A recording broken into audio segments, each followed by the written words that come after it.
phone buzzed against the center console. The number was new, Iki, but the rhythm of the vibration felt hauntingly familiar. I didn't even need to open the message to know it was her. Ava always had a way of reaching out exactly when her world was falling apart, expecting me to be the safety net shed, already shredded. I need to talk today, it's important. It had been 15 months since the ink dried on our divorce papers. 15 months of absolute silence, and here she was, Bingtel, trying to barge back into my life as if the last year hadn't happened. I didn't hesitate. I typed back, busy date night with your best friend. The reaction was instantaneous.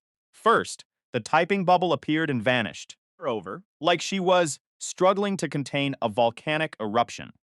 Then, my phone started screaming, font 12 messages in less than 90 seconds. Words like betrayal, disgusting, views, and you two deserve each other flashed across my screen. Then came a voicemail, which I immediately deleted without listening. Sloan climbed back into the truck, balancing 2 bags of Springs rolls and takeout containers. Perfect. She saw the notifications lighting up my screen and arched an eyebrow. Ava finally figured it out. Took her long enough. Are you okay, Nolan? Never better. And for the first time in years, I actually meant it. 24 hours later, her desperate reach for me would make total sense. Her boyfriend, the guy she left me for, had been arrested. Thingthim. And my name was somehow tangled in the middle of a massive federal investigation. But to understand how I ended up at the center of her disaster, you have to go back to that cold October night. It was 6:15 on a Thursday. Bint. I had spent 12 hours crawling through grease-covered commercial ductwork. Because one of my lead techs called in sick and a high-profile client was threatening to cancel our contract. My knees were screaming. Cole commercial VAC-12 employees, 40 active service contracts, and apparently, one wife who had been planning her exit behind my back for months. When I walked into our home, it was deathly quiet.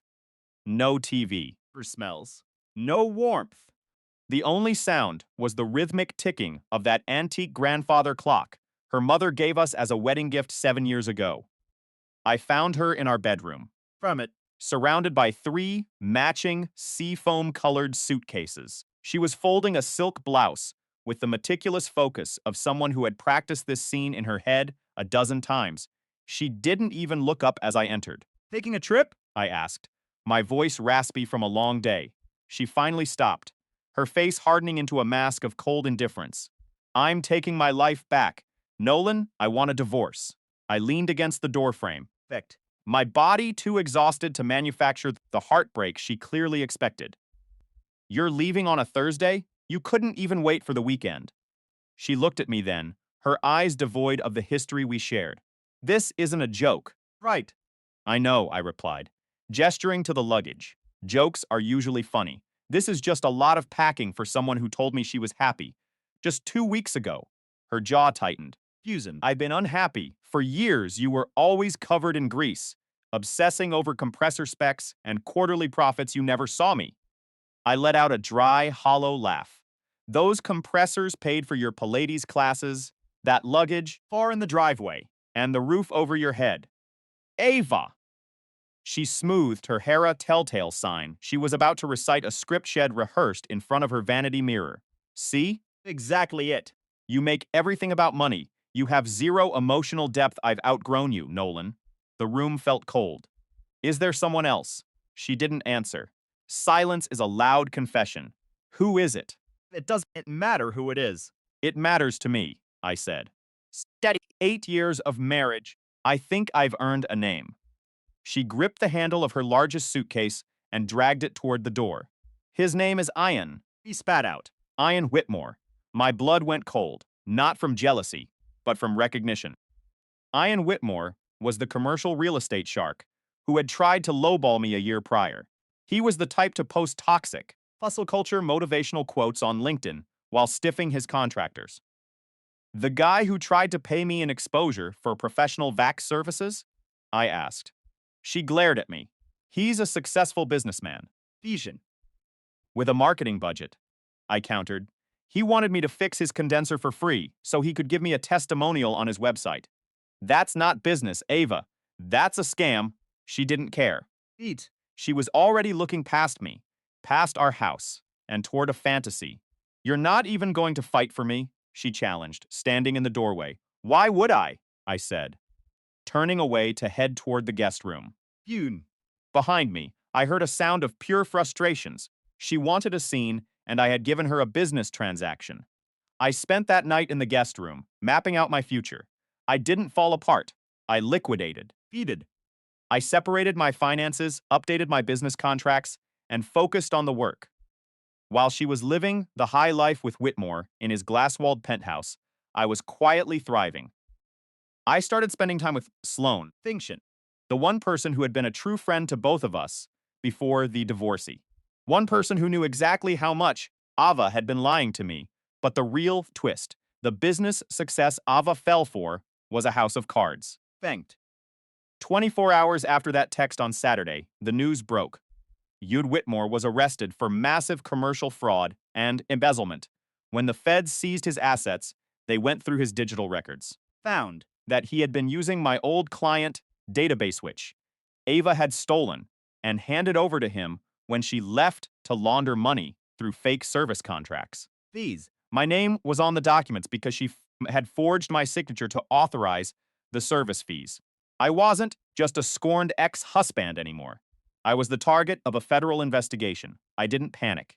I went to my lawyer, pulled every email, every invoice, and every GPS log from my work trucks that proved I had never been to those sites. Fate.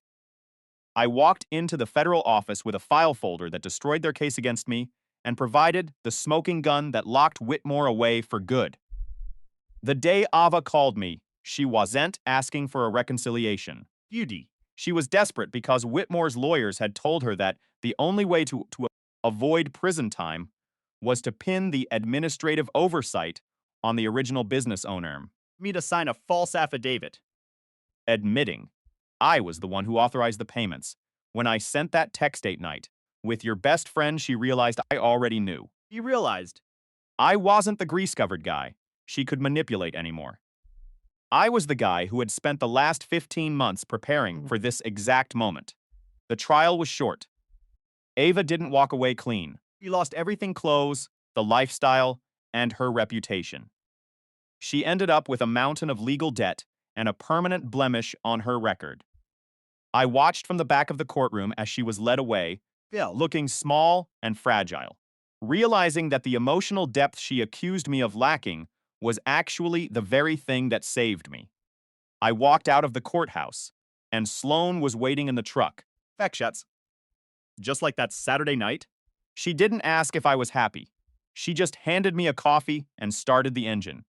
I looked at the house we had built, now sold to pay the legal fees, and then I looked at the road ahead. You dut. Justice. Isn't always loud. Sometimes, it's just the sound of a truck pulling away, leaving the wreckage behind for good.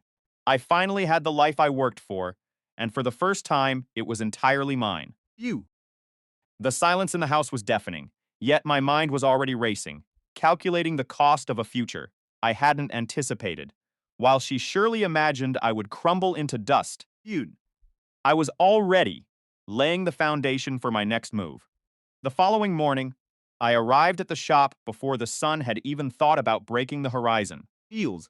Nolan Coal Commercial Hayvac was housed in a cavernous warehouse on the edge of the industrial sector. It was 16,000 square feet of organized efficiency, a fleet of 8 service trucks, Beaches. and a reputation for being the only guys in town who actually showed up when they said they would. In this cutthroat industry, that kind of reliability is rarer than gold. Hector, my shop foreman, was already there. Ferd. The first pot of coffee. When I pulled into the bay. He had been my right hand since year 2, back when the company was just me, one beat-up van, and a level of optimism that bordered on professional suicide. Thinned. He was a man built like a fire hydrant. Solid and unflinching. He took one glance at my face, set his mug down, and didn't mince words. You look like the world chewed you up, spat you out. Didn't even have the decency to leave a tip.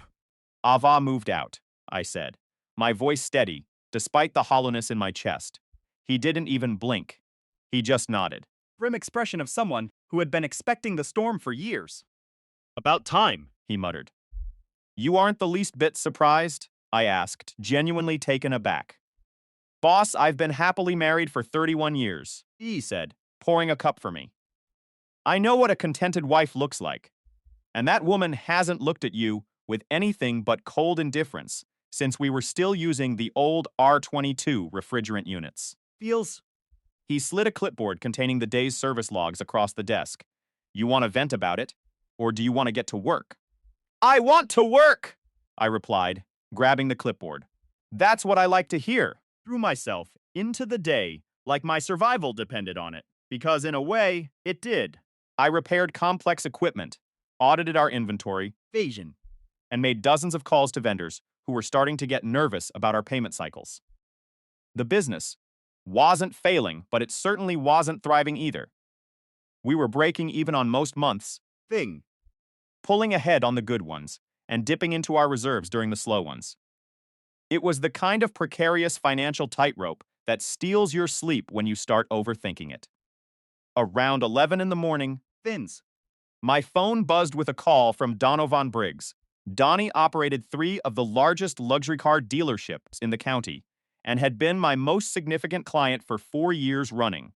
He provided steady, reliable work and always cleared his invoices within 30 days.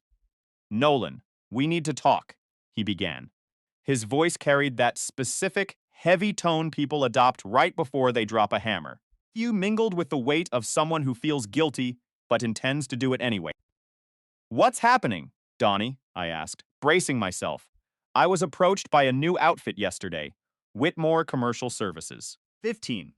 They're offering to undercut your current rate by 15% and have offered me a binding 2-year contract.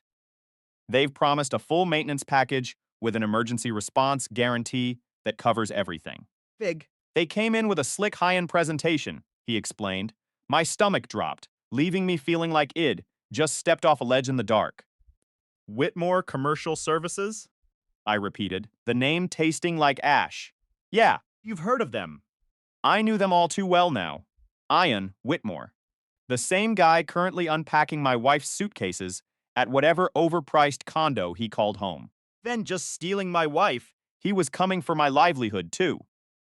Did their sales rep happen to mention where they obtained your contact details, Donnie? I asked, my voice dangerously calm. Now that you mention it. Yeah, Fin. they claimed they were referred by a mutual connection. Someone who knew our service history and our maintenance intervals and figured we'd be a perfect fit for their premium offering. I figured it was just standard sales fluff. He added. It wasn't just sales fluff. It was my own wife handing them the keys to my professional life, one client at a time. Donnie, I've serviced your dealerships for 4 years, I said, fighting to keep the tremor out of my voice.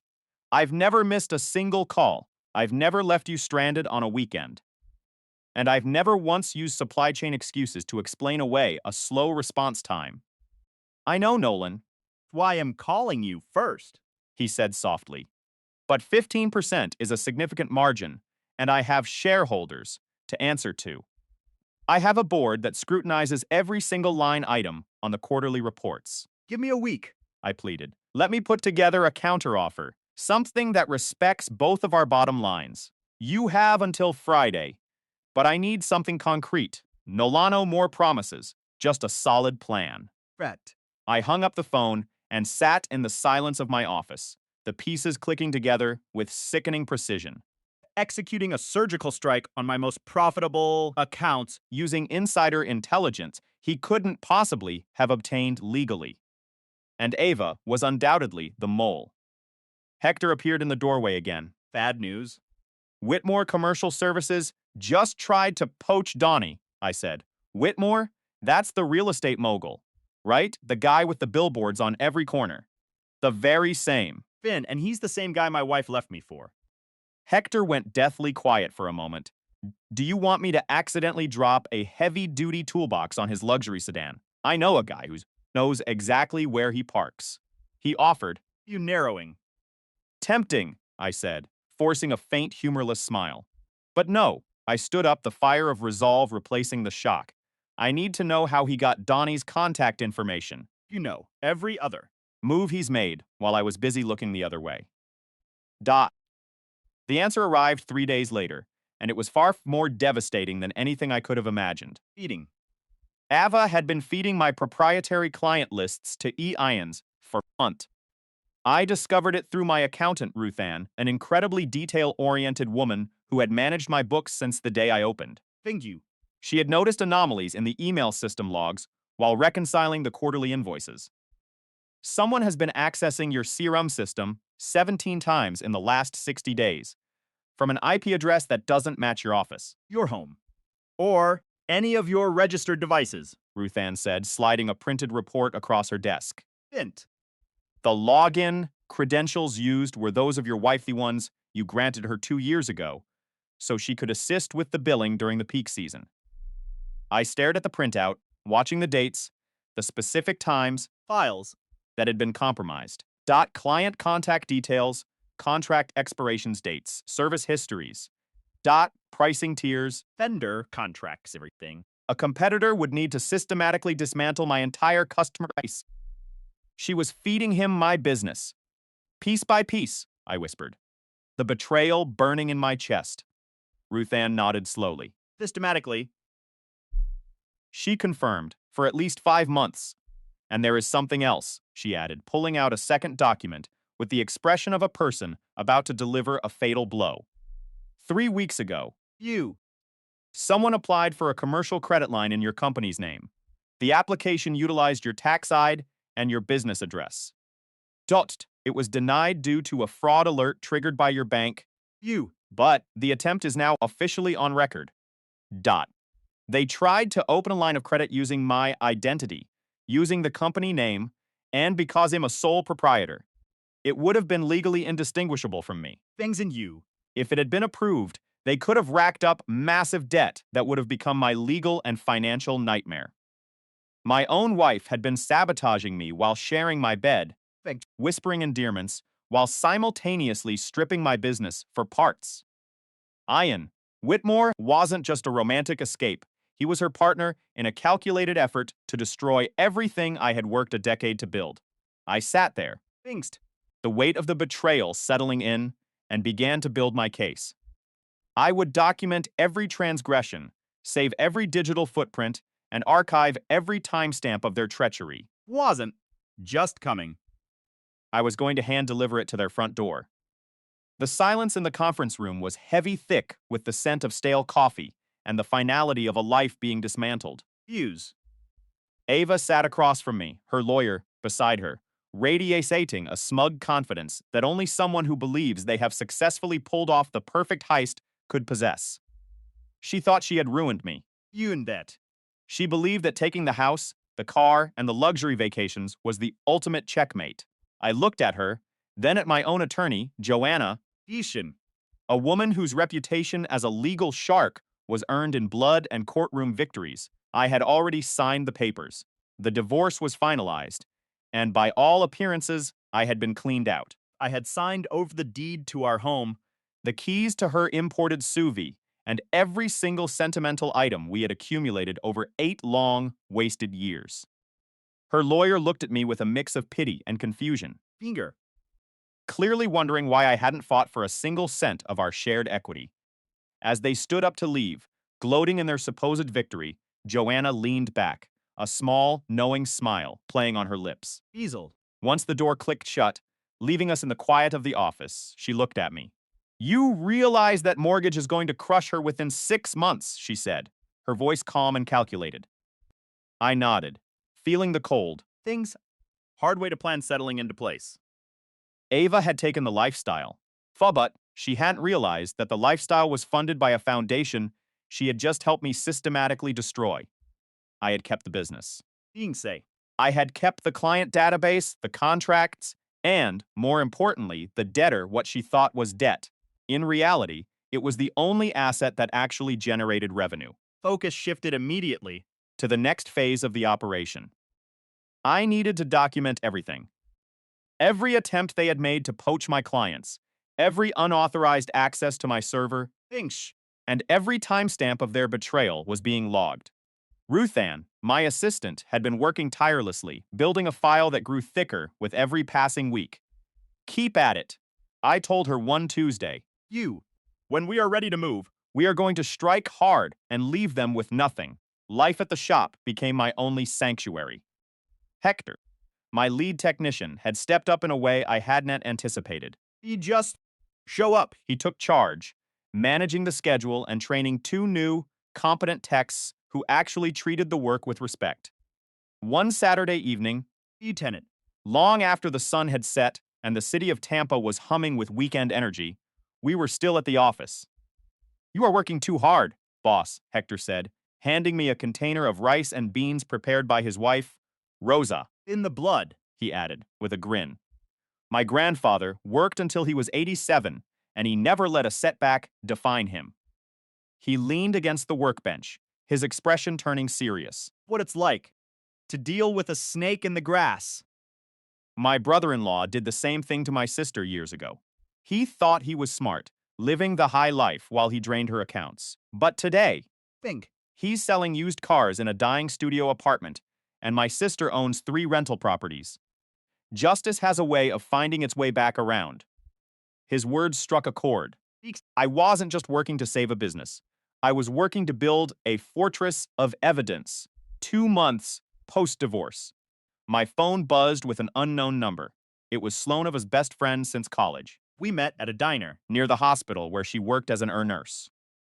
She looked exhausted, the kind of tired that sleep couldn't fix.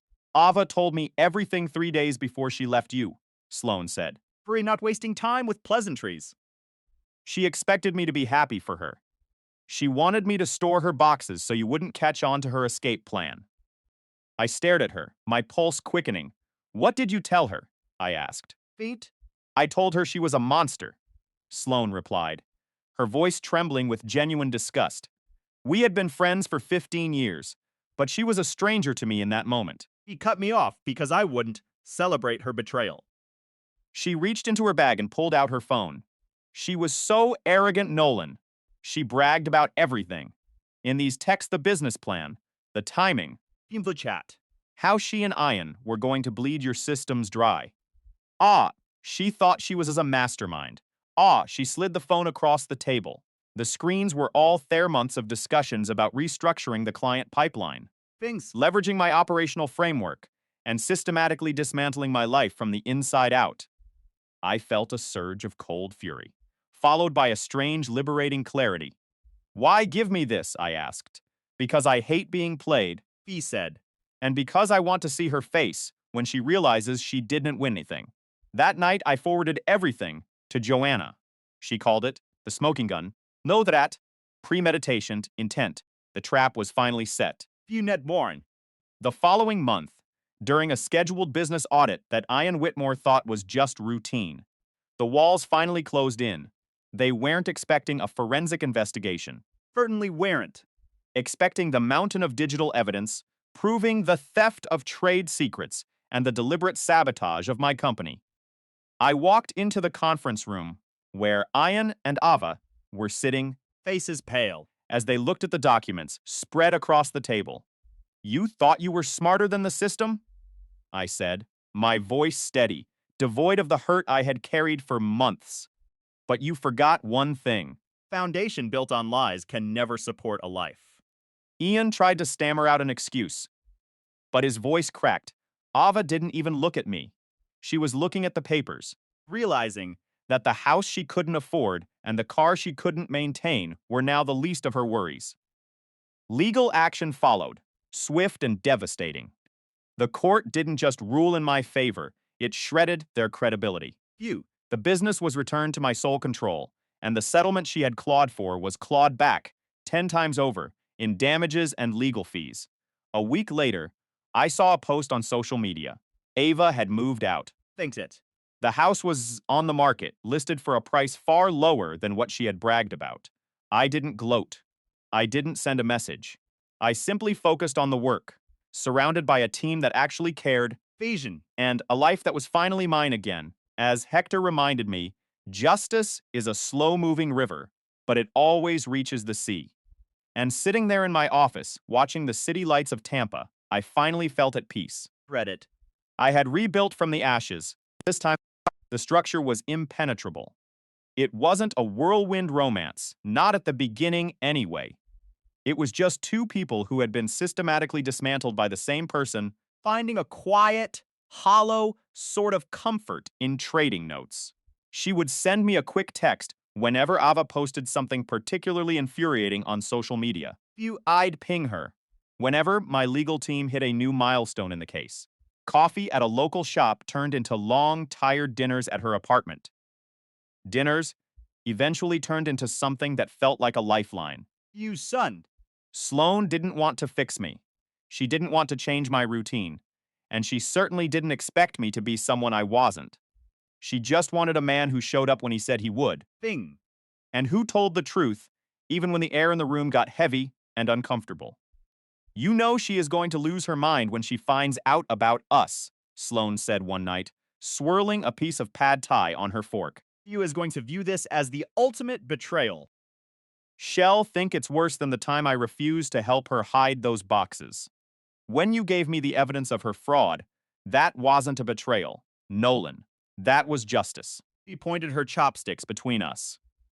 Her expression grave. But this is personal. She will never forgive either of us for this.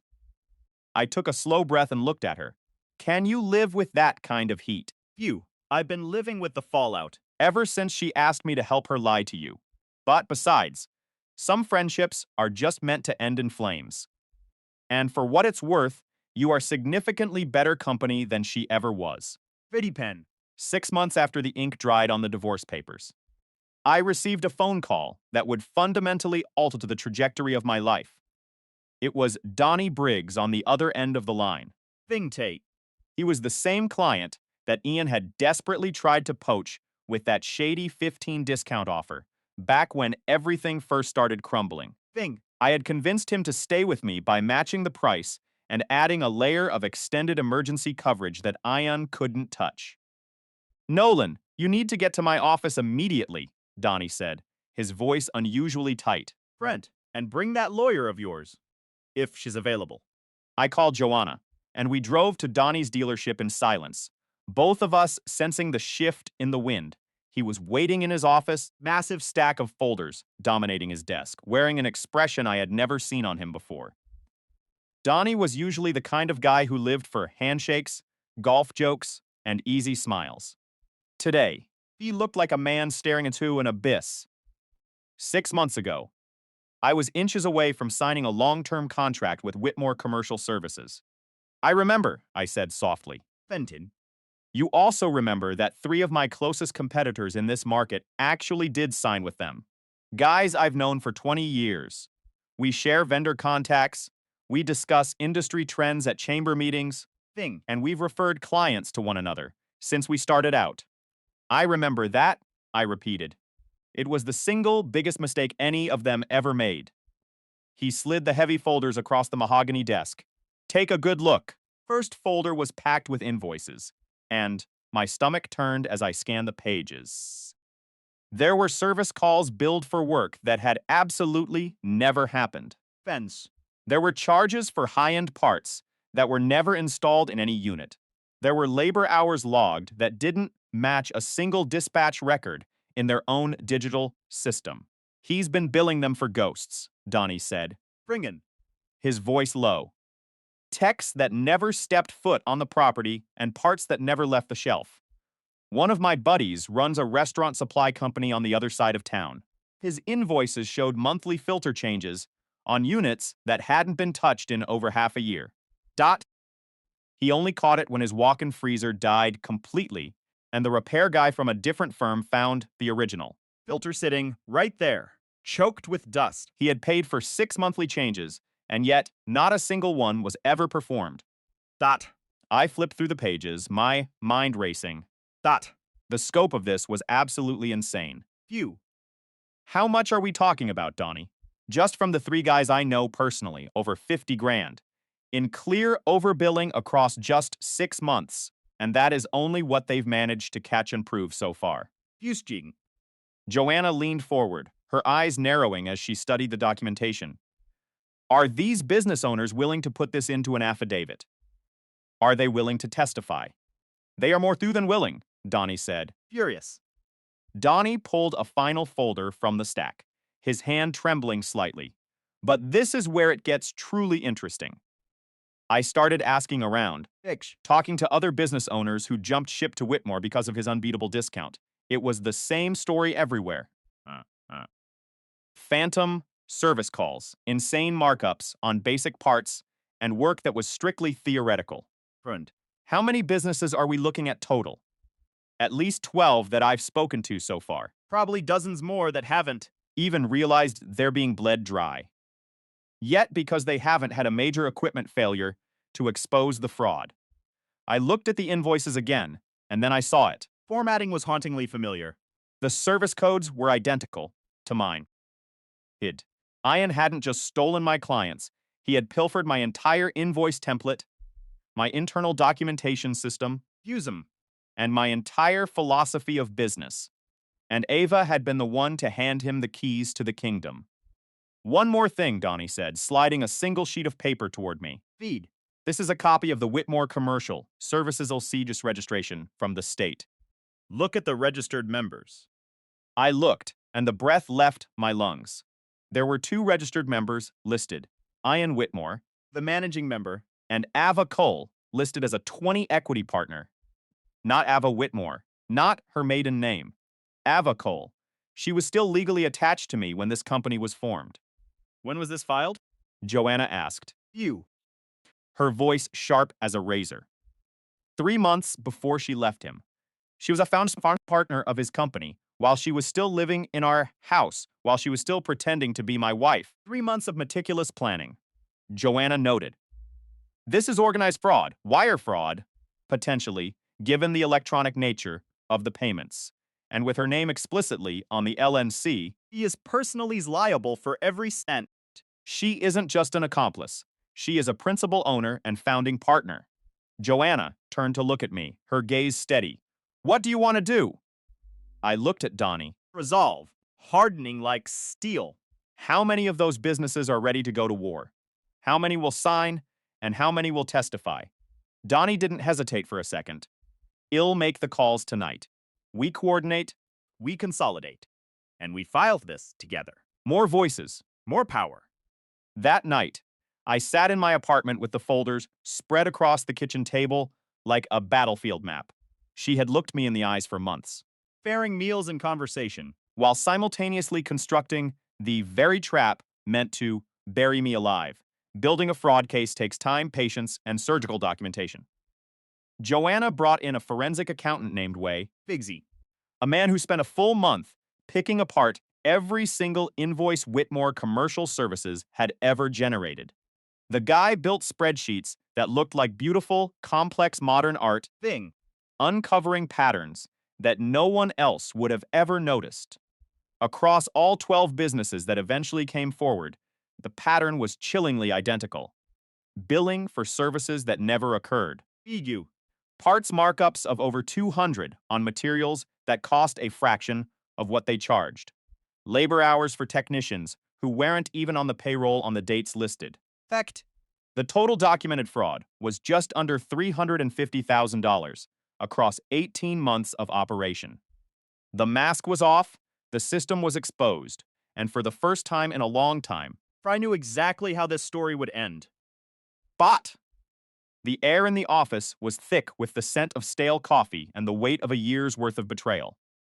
I stared at the document spread across the desk. The numbers screaming a story of pure, unadulterated greed. The audits didn't lie. They were billing for parts that cost a fraction of what they charged the clients. Labor was being billed for technicians who hadn't even worked for the company on the dates listed. It was a systematic, calculated fraud. Nearly $350,000 vanished into their pockets over 18 months. That was just from the brave few willing to testify. My lead investigator leaned back in his chair, his eyes tired but sharp. Ian Whitmore didn't just stumble into this. Ian, he said, using my name as if to ground me. The real damage is likely closer to $500,000. Then there was the final nail in the coffin. The screenshot Sloan had handed over. Was a trail of text messages proving Ava knew exactly what was happening. long before she walked out on our marriage. Timestamps revealed she was orchestrating the theft of our clients while she was still wearing my ring. Yuzu. My lawyer, Joanna, looked at the evidence and let out a long, slow breath. This is the difference between a simple error and a planned crime, she noted. They didn't just cut corners, they built a business model out of fraud. Thing. She saw the rage simmering beneath my surface and warned me. We could file a civil suit, but if you want to see them fall, we need to bring the state in. I didn't hesitate. Do it. For 6 weeks, the silence was deafening. Phew.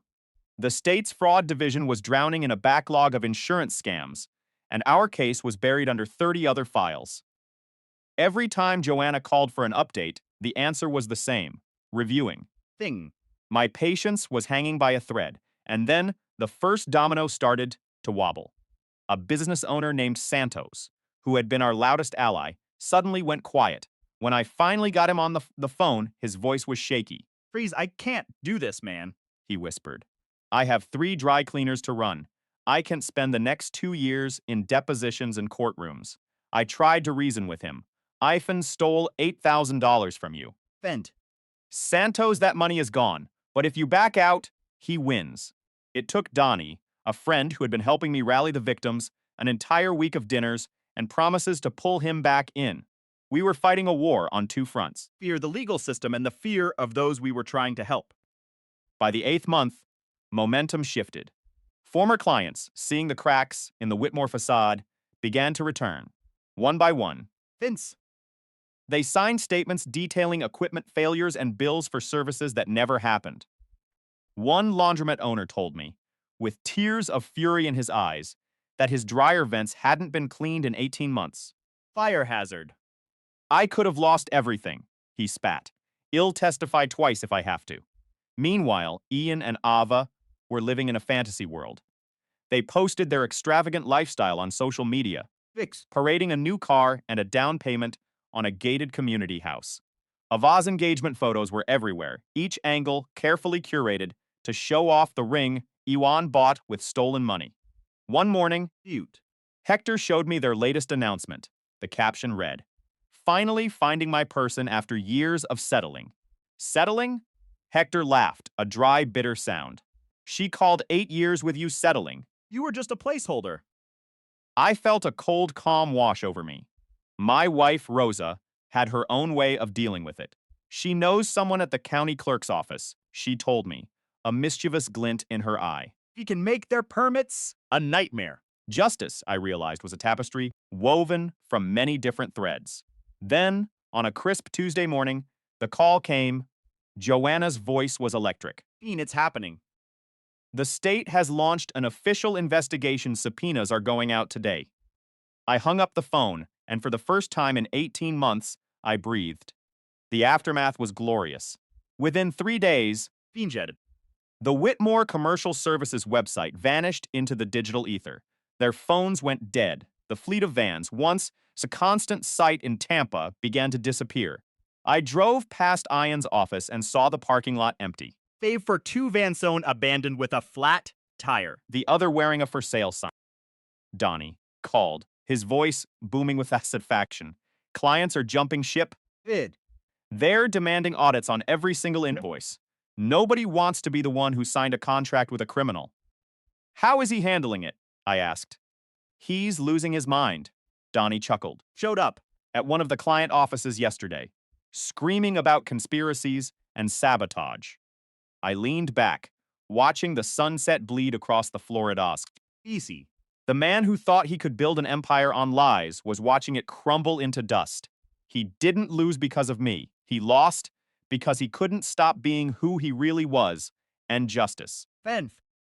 Justice once just a verdict in a courtroom. It was the sight of a fraudster screaming at a brick wall while the world moved on without him. The game was over, and I had finally won. Crumbs of every single invoice were relentless. How was Ian handling the pressure? Not well, to put it mildly. He showed up at one of the other business owners' offices yesterday, screaming about some elaborate conspiracy. He was ranting about how everyone was sabotaging his life, acting like he was the victim of a grand, hidden plot. The building manager eventually had to call security to drag him out. Fingsham. The manager told him point blank that if he ever set foot on the property again, the police would be waiting. 2 weeks after that, my phone lit up with a name I hadn't seen in months. Ava. First time she had reached out since our divorce was finalized. I let it ring. When she called again, I just watched the screen until it went dark. The third time, she finally left a voicemail.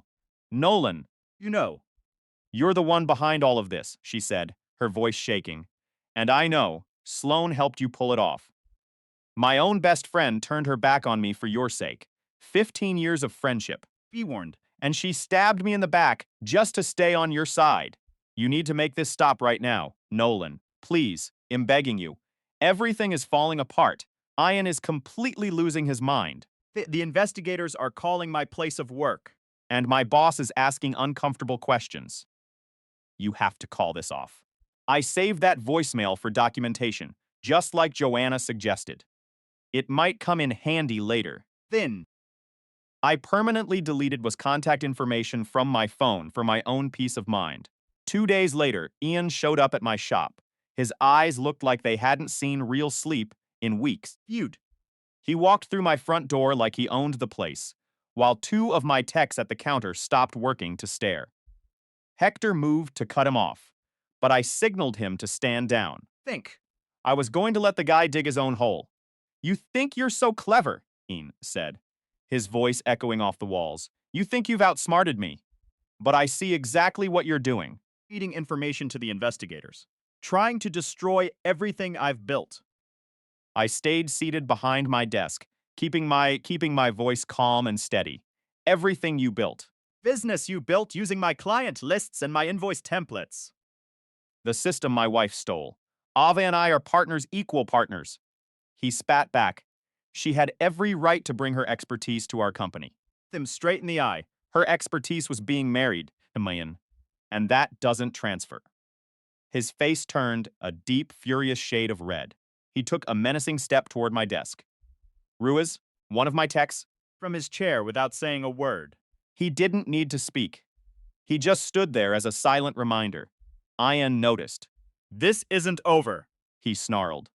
I have lawyers and resources you can't even imagine. You think some small-time Huac guy can take me down? I don't have to take you down, Ewan. You already did that to yourself. I just wrote it all down. He left without another word. He slammed the door hard enough to rattle the windows. Ian's legal nightmare dragged on for months. That's how justice actually works in the real world. It's just endless paperwork, depositions, delays, and lawyers charging by the hour. The forensic accountant testified, walking through every single fraudulent invoice and every fake service call. He used charts and graphs that made the scam impossible to deny. 347. Theroed in documented fraud across 12 different local businesses. At one point, Way pointed out an invoice charging $800 for a capacitor that costs $45 retail. Ian's lawyer tried to object, but the judge overruled him instantly. Finged. Donnie testified next. Then, 3 other business owners took the stand. They talked about the trust that had been shattered. Trify. They spoke about the money they would never see again and the realization that they'd been played by a man who smiled while picking their pockets. I didn't testify at all. I didn't need to. Did all the talking for me. Ian's lawyer tried to claim miscommunication and business inexperience. He said his client was just a real estate guy who didn't understand how the vac industry worked. Massive billing errors. Honest mistakes, not intentional fraud. Nobody in that courtroom bought it for a second. The state hit him with multiple counts of fraud and theft. It was the kind of charge that stacks up. When you've been running the same scam on 12 businesses for 18 months. He tried to fight it at first, demanding a full trial. Then, From it. his lawyer finally explained what happens when you go to trial with a mountain of evidence stacked against you. The plea deal he eventually took wasn't generous. But it was better than what the judge would have handed down if he'd lost at trial. He got real time in prison. Not decades, but enough to matter. Time to sit in a cold cell and think about all the clever moves that led him to that moment. he was hit with a restitution order he would be paying off for the rest of his life. Plus, be allowed to run A licensed business in this state ever again. His fancy house went to foreclosure while he waited for sentencing.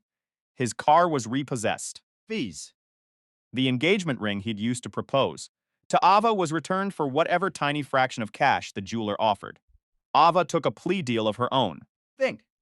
Her lawyer convinced her that a jury would have no sympathy for a woman who helped rip off local businesses while cheating on her own husband. She got probation, community service, Due to chief fault. and a restitution bill that would follow her for years. The interior design career shed been building during our marriage collapsed.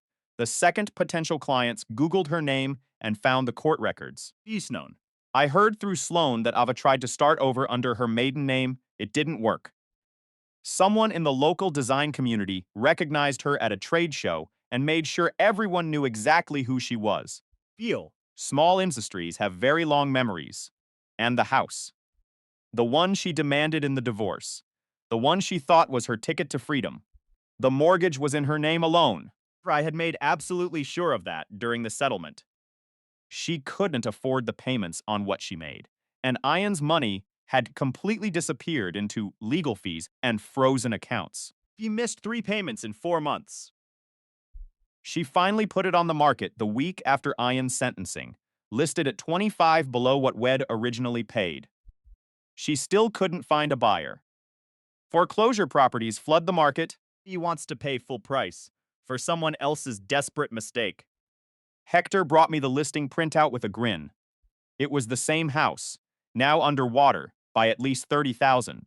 There is justice in the world, after all. Frim. I didn't buy the house back. I didn't want it. I didn't need the satisfaction of owning something from a past I had already left behind. My business doubled in the year after Ian's conviction. Thing Tatum. I didn't need any special tricks or clever schemes. I just showed up, did the work, and treated people like they actually mattered. They say the best revenge is living well. Think the best revenge is watching the people who tried to bury. You realize that you didn't just survive. You thrived.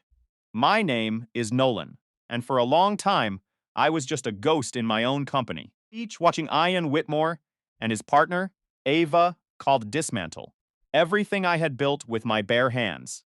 Ian thought he was the smartest guy in the room, systematically squeezing me out of Whitmore Commercial Services, Thick.